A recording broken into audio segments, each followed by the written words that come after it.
All right, today let's talk about party rental items that I thought would rent out that were a total flop, so maybe you can save yourself the money.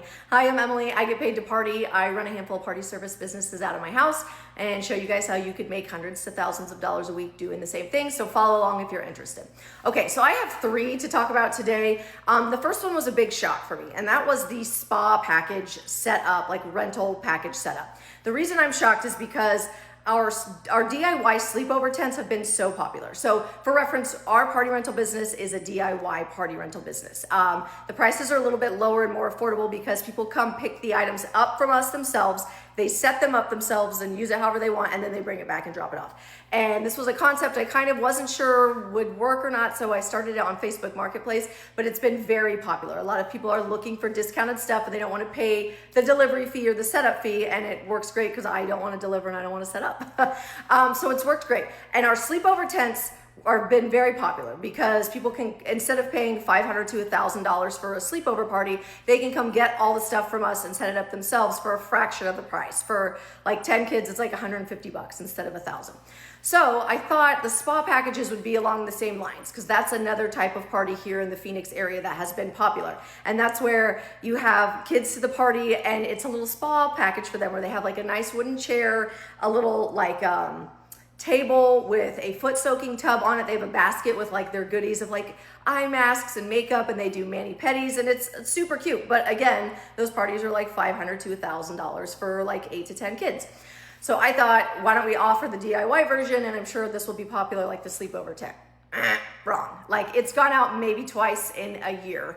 And it's super cute. I can't figure out, the only reason I can think of why maybe is that the parents don't want to be the ones doing like the manis, pedis, and the makeup. Like that's where they would rather hire a company to come in and do the whole full service thing, so they're not doing it. That's kind of all I can come up with at this point.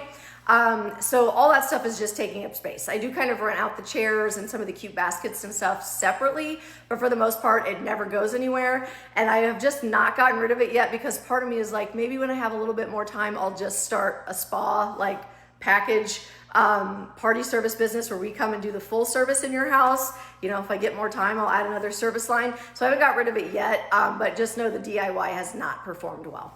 The second item is going to be backdrops. And when I say backdrops, I'm not talking about like the floral walls and the greenery. Those do well. Those are beautiful. I'm talking about like the oval, like the backdrops that you can either do balloons around or put like the backdrop cover on for pictures and stuff where it's like staggered at different heights.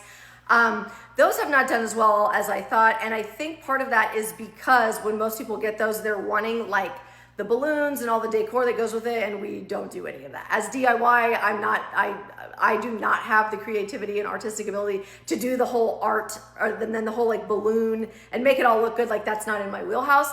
And so that's why I think those don't perform as well, is because most people that are getting those are wanting like someone to come and set all of it up with the balloons and stuff. And then third is going to be one I was really shocked about, and that is wedding type of decor.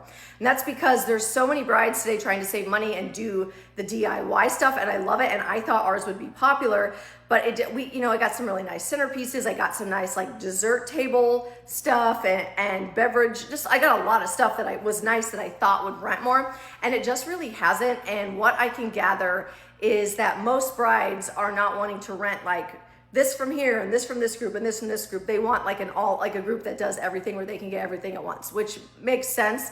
And there's a lot of companies here that kind of cater more towards that. And so I've ended up getting rid of most of our wedding stuff because it's not something that people are going to rent for like an everyday party at their house. So it just hasn't rented out well. Okay, those are the top 3 items that I would say don't waste money on based on my experience. Ask me any questions you've got.